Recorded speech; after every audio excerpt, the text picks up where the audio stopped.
इस वक्त देश और दुनिया में कोरोना की ही चर्चा हो रही है। शहरों में कहर बरपाने के बाद अब कोरोना गांव में भी दस्तक देने जा रहा है। कई जगह पर दस्तक दे भी चुका है और जाहिर है कि यहां की परिस्थितियों और सुविधाओं को लेकर ज्यादा सतर्क रहने की अब जरूरत है। गांव ही नहीं, छत्तीसगढ़ के जंगलों में भी कोरोना कहर ढा रहा है और आतंक का पर्याय नक्सली खुद कोरोना से आतंकित है। तो आज के इस कार्यक्रम में हम इन्हीं खबरों पर चर्चा करेंगे।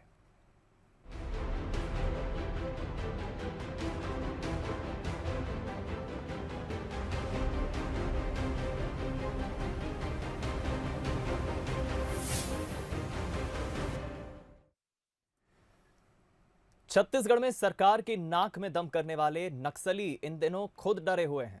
इस बार उनका मुकाबला उनसे भी खतरनाक और चालाक अदृश्य दुश्मन से है, जो है कोरोना, जो ना तो दिखाई देता है और ना ही बताकर हमला करता है। जी हां, लाल आतंक पर इन दिनों कोरोना का आतंक भारी पड़ रहा है। देखिए रिपोर्ट।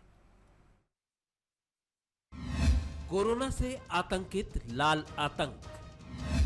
जंगल में तीन तरफ से घिरे नक्सली। फूड पॉइजनिंग और मलेरिया के बाद अब नक्सली कोरोना के हो रहे शिकार। नक्सली मांगे वैक्सीन।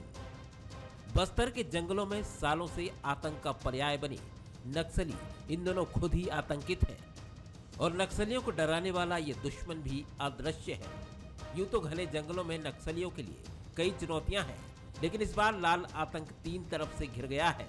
पहला खतरा फूड पॉइजनिंग का है। दरअसल गर्मियों में जंगलों में नदी नाले सूख जाते हैं, जिससे नक्सली गंदा पानी पीने को मजबूर होते हैं, जिसके कारण फूड पॉइजनिंग का शिकार हो जाते हैं। पिछले कुछ दिनों में कई नक्सली फूड पॉइजनिंग का शिकार हो चुके हैं।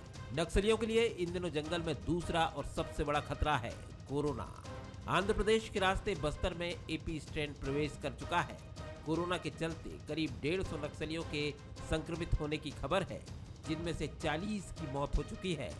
नक्सलियों के लिए तीसरा बड़ा खतरा है जंगल में सुरक्षा बलों का सर्च ऑपरेशन, जो हर साल गर्मियों में बढ़ जाते हैं।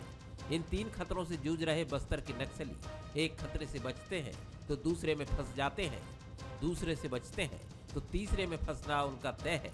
यही वजह है कि अब नक्सली सरकार से पनाह मांग रहे हैं। इसका जीता जागता उदाहरण कवर्धा में देखने को मिला, जहां कमांडर स्तर के 2 नक्सलियों ने कोरोना पीड़ित होने की वजह से समर्पण कर दिया। क्योंकि सप्लाई लाइन चोक हुआ है, तो पुराने एक्सपायरी पदार्थ खाने से फूड पॉइजनिंग की शिकायतें भी नक्सलवाद में बड़े नक्सलियों को हो रही है। निश्चित रूप से फूड पॉइजनिंग और कोरोना तेजी से माओवादियों में फैल रहा है और इससे ग्रामीणों में भी खतरा इन्फेक्शन का बढ़ रहा है। मैं बड़े माओवादियों से ये आह्वान करूँगा कि वो अपना इलाज कराएं, लोन मराठों में आत्मसमर्पण करें। छत्तीसगढ़ पुलिस उनके इलाज का पूरा जो है वो इंतजाम करेगी। इधर बढ़ते संक्रमण की वजह से नक्सलियों को इलाज के लिए इधर उधर भटकना पड़ रहा है। कुछ समर्पण भी कर रहे हैं, लेकिन अब उनकी डिमांड वैक्सीनेशन की भी हो गई है और यही वजह है कि अंदर घने जंगलों में लगने वाले वैक्सीन के शिविरों में नक्सलियों की आमद की भी खबरें हैं। बताया जा रहा है कि मौत के डर से नक्सली भी धड़ल्ले से वैक्सीन लगवा रहे हैं। हमारा मेन कंसर्न है जो अंदरूनी क्षेत्र में जो आम नागरिक हैं उन तक जो सभी स्वास्थ्य सुविधा उपलब्ध हो, और यदि नक्सल संगठन में भी कोई संक्रमित हो रहा है, यदि अपने आप को आत्मसमर्पित कर जो शासन प्रशासन के समझ आ रहा है, उनको भी हम इस टाइप के मेडिकल सुविधा को उपलब्ध कराएं। यह पहला मौका है जब नक्सलियों में इतनी बेचैनी देखी गई है। नक्सलियों को एक और 2 मोर्चे पर लड़ने की तो आदत है, लेकिन कोरोना ने उनकी मुश्किलें बढ़ा दी हैं। ऐसे में जान की कीमत चुकाते हुए तीन तरफ से घिरे नक्सलियों के पास आत्मसमर्पण के अलावा और कोई रास्ता नहीं है। जगदलपुर से प्रशांत गजभिये के साथ मोहन तिवारी, बंसल।